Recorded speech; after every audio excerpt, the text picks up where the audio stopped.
इसको जरा ध्यान से एक बार देखा, ये क्या कह रहा है? ये कह रहा है कि A is an invertible matrix of order 2। तो उसने आपको बता दिया कि भाई ए जो है सेकेंड ऑर्डर का इन्वर्टिबल मैट्रिक्स है, यानी कि ए इनवर्स एग्जिस्ट करता है।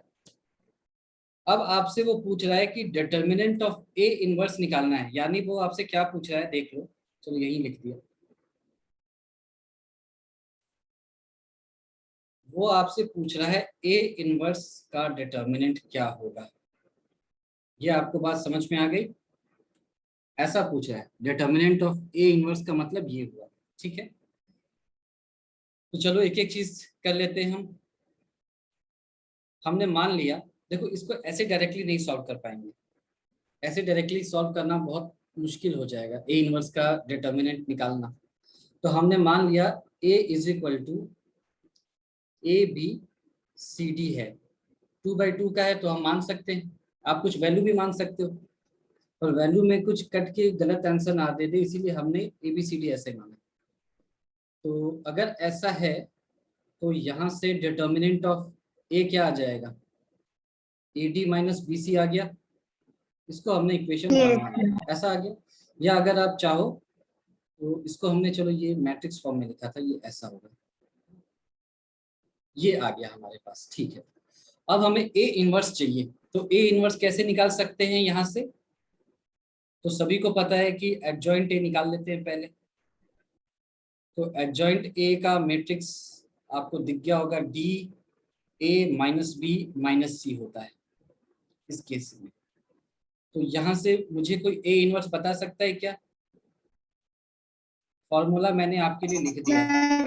Adjoint A upon A determinant. ठीक है, तो हमने क्या किया, आपके लिए इसको लिख दिया, क्यों? ताकि आपको याद रहे बार बार लिखने से। ठीक है, तो अब आपको दिख रहा होगा कि जो ए इनवर्स चाहिए था हम वहां तक पहुंच चुके हैं। ठीक है, तो आपके पास सारी वैल्यूज हैं, तो आप सारी वैल्यूज को लिख लो। 1/डिटर्मिनेंट ऑफ ए, और ये आपको दे रखा है डी माइनस बी माइनस सी ए। तो अगर आपको कॉन्सेप्ट पता है मैट्रिसेस का तो आपको पता है, इसको नीचे ही लिख देता हूँ। अगर आपने मैट्रिसेस थोड़ा भी पढ़ा है तो सभी को पता होगा कि ये ऐसे लिखा जा सकता है।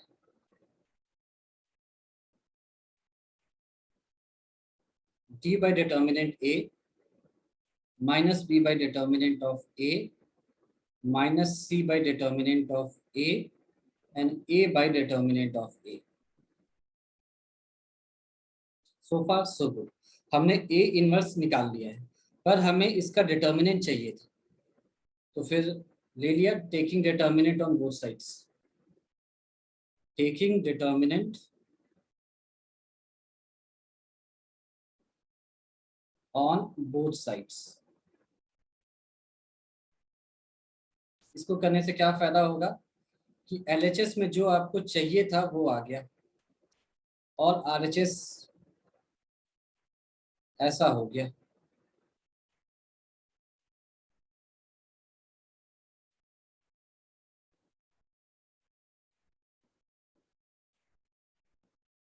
ऐसा हो गया। अब नेक्स्ट स्टेप कोई अपने डिटर्मिनेंट के नॉलेज से मुझे बता सकता है क्या, जल्दी से? अब हम क्या कर सकते हैं नेक्स्ट स्टेप डिटर्मिनेंट के नॉलेज से? अगर मैं हिंट दे दूं कि डिटर्मिनेंट ए को बाहर निकालना चाहता हूँ, ये तो एक वैल्यू होगा, एक नंबर होगा ना, 5 मान लो। तो अगर मैं इस 5 को बाहर निकालना चाहता हूँ तो बाहर में क्या आएगा? अंदर में तो सभी को दिख गया होगा, ये डी माइनस बी माइनस सी और ए होगा। अंदर में क्या है ये सभी को दिख गया होगा, बाहर में क्या आएगा ये बताओ। 1/डिटर्मिनेंट ऑफ ए का होल स्क्वायर। वेरी गुड, ये सभी को दिखा, ये आया। रो से भी मान लो यहाँ से 1/डिटर्मिनेंट ए बाहर निकला, और नीचे से भी 1/डिटर्मिनेंट ए बाहर निकला। तो 1/डिटर्मिनेंट ए का होल स्क्वायर आपको नीचे में मिल जाएगा। फिर तो ये कहानी खत्म। इसको ऐसे लिख दो क्योंकि इसी फॉर्म में पूछा है। ये है 1/डिटर्मिनेंट ए का होल स्क्वायर अंदर में सॉल्व किया तो ये मुझे AD माइनस BC जैसा कुछ दिख रहा है, सही है क्या? यही होगा ना Yes, AD। sir. अच्छा, अब आपको ध्यान हो तो AD माइनस BC क्या है? Determinant of A। तो ये क्या हो जाएगा? 1 बाई डिटर्मिनेंट ऑफ A का whole square into determinant of A। तो ये क्या आ गया? 1 बाई डिटर्मिनेंट ऑफ A। तो ऐसा ऑप्शन है क्या, देख लो। 1 by determinant of A, option B. Therefore, option B is correct.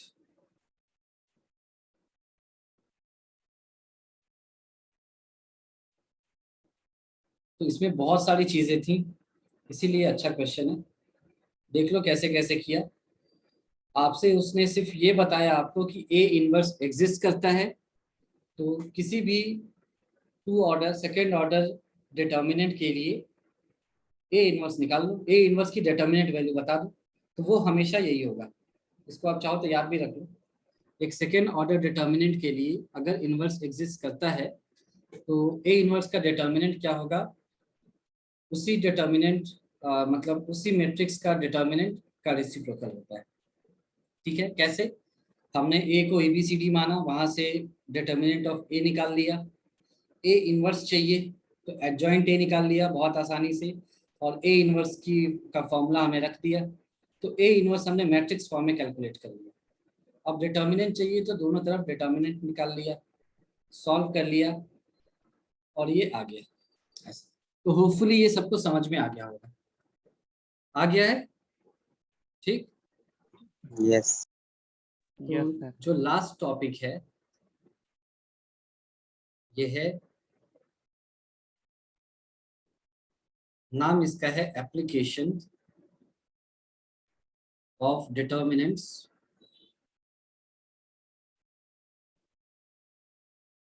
And matrices.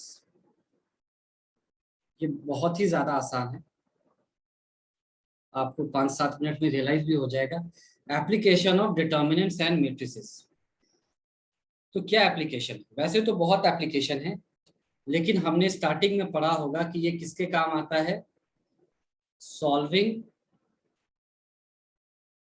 System of linear equations.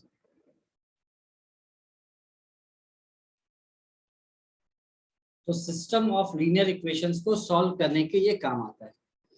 System का मतलब क्या हो गया कि हमारे पास एक से ज्यादा लीनियर इक्वेशन है ना। केवल एक ही लीनियर इक्वेशन होता तो हम उसको लीनियर इक्वेशन ही बोलते। अगर सेट ऑफ लीनियर इक्वेशंस हैं, एक से ज्यादा हैं, तो उसको हम सिस्टम बोलते हैं। तो लिख लिया more than one linear equation.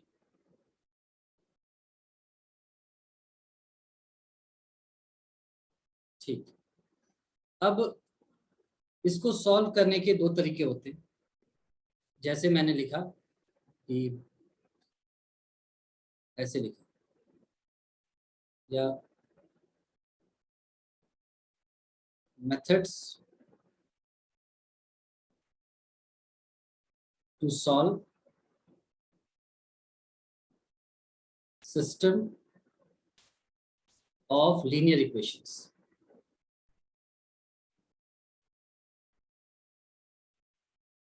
अब एक एक बात को ध्यान से सुनना, आपको ये समझ में आता जाएगा। तो methods to solve system of linear equation, तो दो मेथड हैं।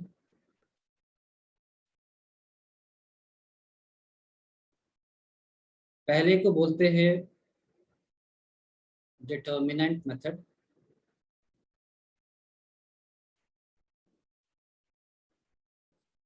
और दूसरे को बोलते हैं मैट्रिक्स मेथड।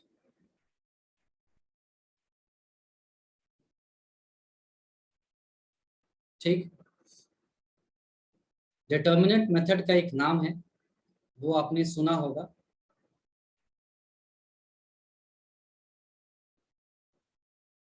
इसको बोलते हैं क्रैमर्स रूल। ये 9th से ही आने लगता है, सम ऑफ द अदर फॉर्म। आपने इसको कहीं ना कहीं जरूर सुना होगा, दूसरा शायद ना सुना हो। इसको बोलते हैं गॉस जॉर्डान्स मेथड या गॉस जॉर्डान्स रूल। ठीक है, आपने जॉर्डन के बारे में नहीं सुना होगा ज्यादा, गॉस के बारे में जरूर फिजिक्स में सुना होगा। ठीक है, तो ये दो Yes, मेथड हो sir. गए, है ना, determinant method, matrix method. Determinant method Cramer's rule कहते हैं उसे। मैट्रिक्स मेथड को याद रखने की जरूरत नहीं है क्या कहते हैं, सिर्फ मैट्रिक्स मेथड ही कहते हैं, इतना मान। आपके सिलेबस में क्या है, सिर्फ ये, सिर्फ मैट्रिक्स मेथड। जेई वगैरह के लिए अगर आप प्रिपरेशन कर रहे होगे तो वहां पर इस मेथड को ज्यादा पढ़ाया जाता है, इनफैक्ट इसी मेथड से सॉल्व किया जाता है ना? शायद थोड़ा आसान पड़ता है इसलिए, पर ज्यादा अंतर नहीं है, अप्रोच दोनों का सेम ही है। बट इन एनी केस हमारे लिए सिर्फ यही इंपॉर्टेंट है, मैट्रिक्स मेथड। ठीक है, तो हम केवल इसी के बारे में बात करेंगे, और ये भी सिर्फ पार्शियली है, मतलब इसका जो डिफिकल्ट पार्ट है वो आपके सिलेबस में है नहीं, इसका जो सबसे आसान पार्ट है वो आपके सिलेबस में है। तो आपको ये समझाऊं उससे पहले छोटी छोटी बातें हम टर्म्स जान लेते हैं।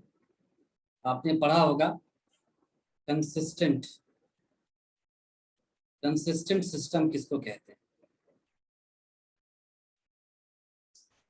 तो कंसिस्टेंट सिस्टम कहते हैं system which has at least one solution, है ना,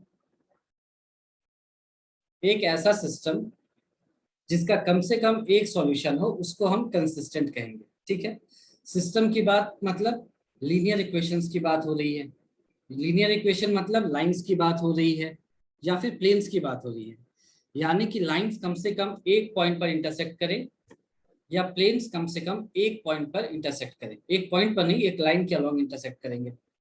प्लेन ऑफ कोर्स एक लाइन के अलोंग इंटरसेक्ट करेगा। ठीक है, but in case point of मतलब इंटरसेक्शन एक होना चाहिए कम से कम, और ज्यादा से ज्यादा इनफाइनाइट हो सकता है। तो ऐसे सिस्टम को हम कंसिस्टेंट कहते हैं। तो इसी नोट पर यह भी बता दिया इनकंसिस्टेंट क्या है। तो ये आपको समझ में आ चुका होगा कि एक ऐसा सिस्टम जिसका कोई भी सॉल्यूशन ना हो, यानी कि नो सॉल्यूशन। तो अगर वो आपसे कंसिस्टेंट पूछ रहा है तो वो पूछ रहा है कि सॉल्यूशन है क्या, और इनकंसिस्टेंट मतलब आपने प्रूफ कर दिया कि कोई सॉल्यूशन नहीं। तीसरा, ट्रिवियल सॉल्यूशन। जिसको इंग्लिश में इंटरेस्ट है उसको पता होगा ट्रिवियल का मतलब क्या होता है, जो ज्यादा इंपॉर्टेंट ना हो, बकवास फालतू। मैथ्स में क्या है ट्रिवियल सॉल्यूशन का मतलब, when values of all the variables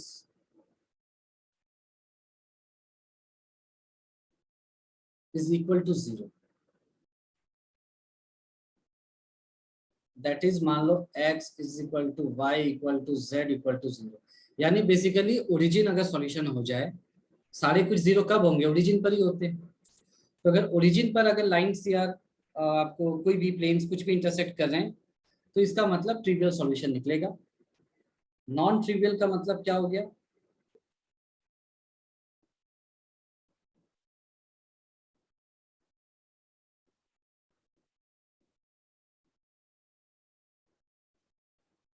when at least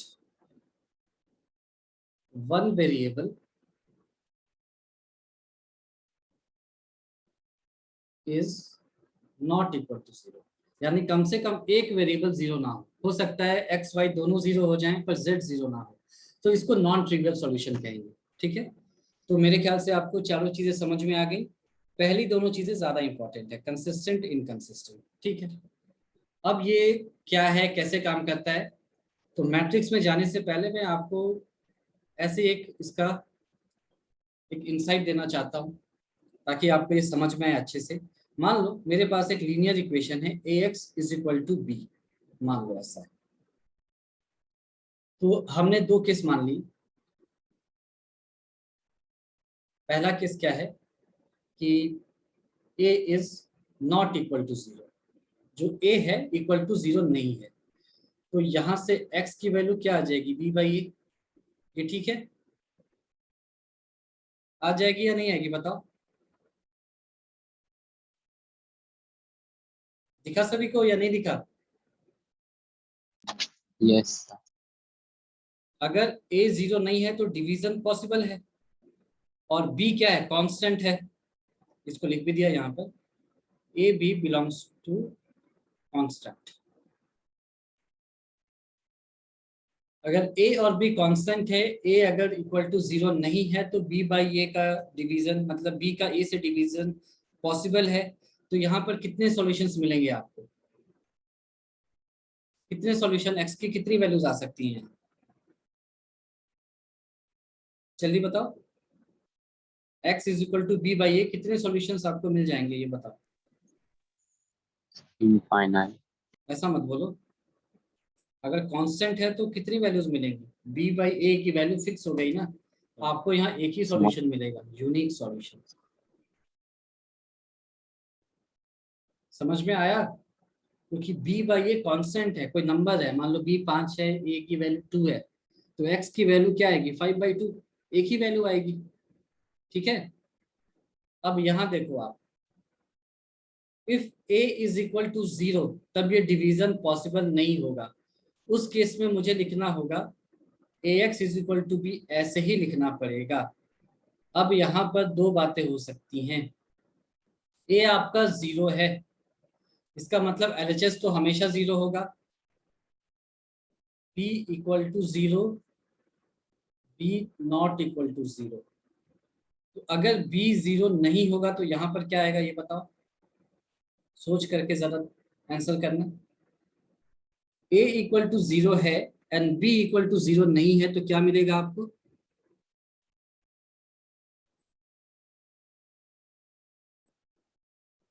जल्दी से कोई भी बताओ, जल्दी से। ax is equal to b है, इक्वल टू 0 है तो 0 मिलेगा। नहीं, इसको देखो पहले, ax is equal to b है, a 0 है बट b 0 नहीं है, तो इसका मतलब क्या हुआ? इनफाइनाइट। इनफाइनाइट नहीं, इसका मतलब नो सॉल्यूशन। LHS तो 0 हो जाएगा ना, a अगर 0 है तो ax की वैल्यू क्या हो गई? 0। LHS 0 है और RHS क्या है? 0 नहीं है, तो 0 नॉट इक्वल टू 0, इसका मतलब नो सॉल्यूशन। समझ में आया? Yes sir.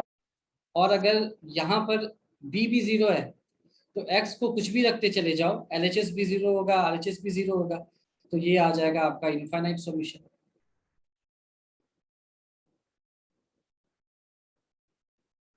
तो ये पूरा लॉजिक आपको समझ में आया क्या, जो बताया गया यहाँ पर, या डाउट है ये बताओ। ax is equal to B, a अगर 0 नहीं है तो डिवीजन इज पॉसिबल, x को b बाई ए लिख दिया, b और a कांस्टेंट है तो एक यूनिक सॉल्यूशन ही निकलेगा। और अगर a 0 है तो फिर हम b को भी चेक करेंगे, b 0 है क्या?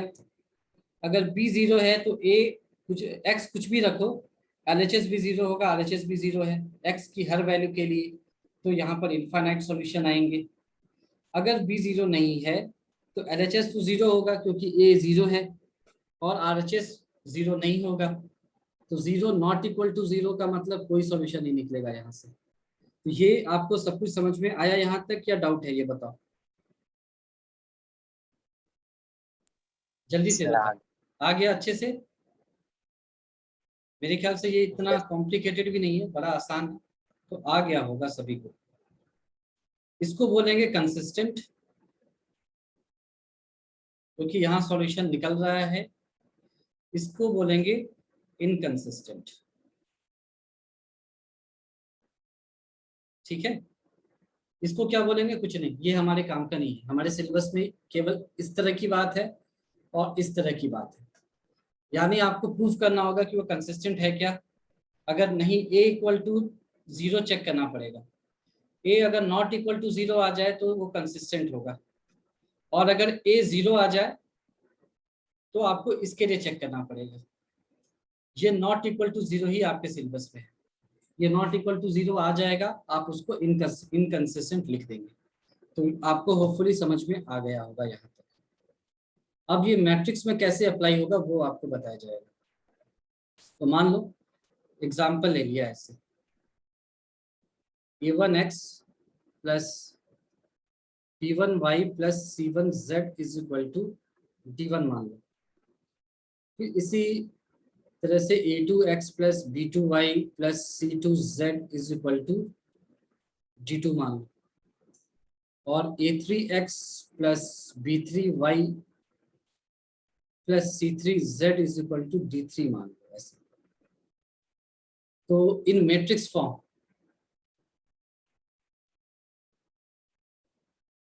तो आपको बताया गया था कि सबसे पहले आपको एक मैट्रिक्स लिखना है जो किसको रिप्रेजेंट करेगा, सारे कोफिशिएंट्स को। तो ये A1 और मेरे ख्याल से ये B1 C1 हो जाएगा, A2 B2 C2, ये हो जाएगा A3 B3 C3, ये ऐसा हो जाएगा। उसके बाद वेरिएबल्स के लिए एक मैट्रिक्स बनाया गया था, तो ये X Y Z हो जाएगा, इक्वल टू कॉन्स्टेंट्स के लिए ये हो जाएगा आपका D1, ये हो जाएगा D2, ये हो जाएगा D3। अब आप चाहें तो इसको सॉल्व करके देख सकते हैं कि ये ओरिजिनल जो 3 इक्वेशंस थे वही आएंगे।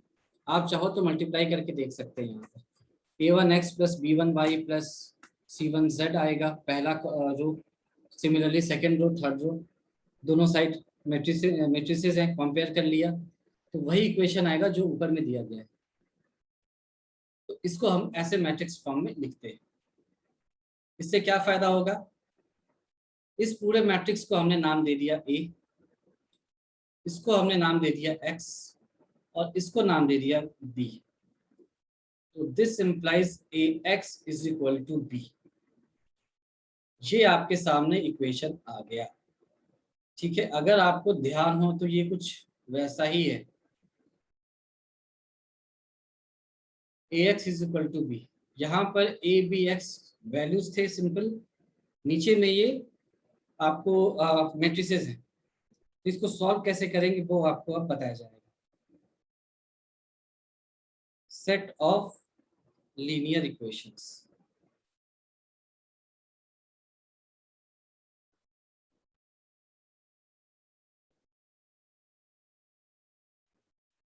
तो AX is equal to B में आपको पता है स्टार्ट कहां से करना है। Determinant of A not equal to 0, determinant of A equal to 0। Determinant of A जब नॉट इक्वल टू 0 था तो हमने X को B बाई A लिखा था। यहाँ पर भी कुछ वैसा ही करना चाहेंगे, लेकिन ये आपको सिंपल क्योंकि नंबर रियल नंबर्स नहीं है तो इसके अपने कुछ मैट्रिक्स के रूल्स होते हैं, वो हम फॉलो करेंगे। तो determinant A not equal to 0, इसका मतलब क्या हुआ कि A इनवर्स एग्जिस्ट्स। ठीक है, तो इसका मतलब ये भी हुआ कि this implies A is a non singular matrix.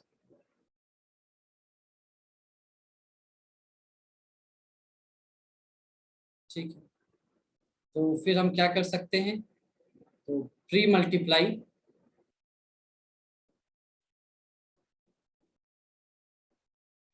By A inverse. तो इससे क्या फायदा होगा, A inverse into A into X is equal to A inverse B। तो A इनवर्स और A मिलकर के क्या हो जाएगा I, और I इंटू X X ही रहेगा, तो X की वैल्यू आ गई यहाँ से A इनवर्स B। वैसी है X is equal to B by A, और A को ऊपर ले जाते हो तो A इनवर्स हो जाता। आप वहीं से इसको भी याद रख सकते हैं कि अगर मॉड ए या सॉरी डिटर्मिनेंट ऑफ A 0 नहीं है तो ये कंसिस्टेंट है और X की वैल्यू आ जाएगी A इनवर्स B। ये कंसिस्टेंट सिस्टम है। ठीक है, अगर डिटर्मिनेंट ऑफ A 0 है तो वहां पर देख लो क्या बताया गया था। अगर है तो हमारे को सिर्फ ये पढ़ना था, ये इनकंसिस्टेंट होगा, हमको सिर्फ वही वाला केस पढ़ना है। तो B नॉट इक्वल टू 0 उसके बारे में पढ़ना है। तो अगर डिटर्मिनेंट ऑफ A 0 है, this implies A is non singular.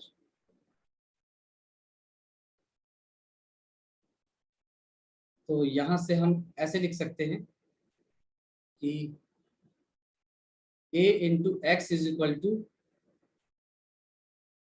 B है यहाँ पर, ठीक है। तो अब a इनवर्स कैसे निकालेंगे यहाँ से, ये बताओ। अगर आपका, देखो इसको ऐसे समझो, इसको ऐसे समझो, आप कह रहे हो कि डिटर्मिनेंट ऑफ ए की वैल्यू 0 आ गई, ठीक है, आप ऐसा कह रहे हैं। तो इसका मतलब सर है, हेलो, सर जो ऊपर है वहां पर a इक्वल टू सिंगुलर होना चाहिए ना? हाँ सॉरी सॉरी सॉरी, ये सिंगुलर हो जाएगा सर, सही बात है। ए इज सिंगुलर, ठीक ठीक। अब आपका ए इनवर्स क्या होता है? Adjoint of A by determinant of A, यही तो होता है, याद आया? Yes, sir. ए इनवर्स यही तो होता है। लेकिन अगर डिटर्मिनेंट ऑफ ए 0 है तो मैं ये डिवीजन नहीं कर सकता, मुझे ऐसा लिखना पड़ेगा।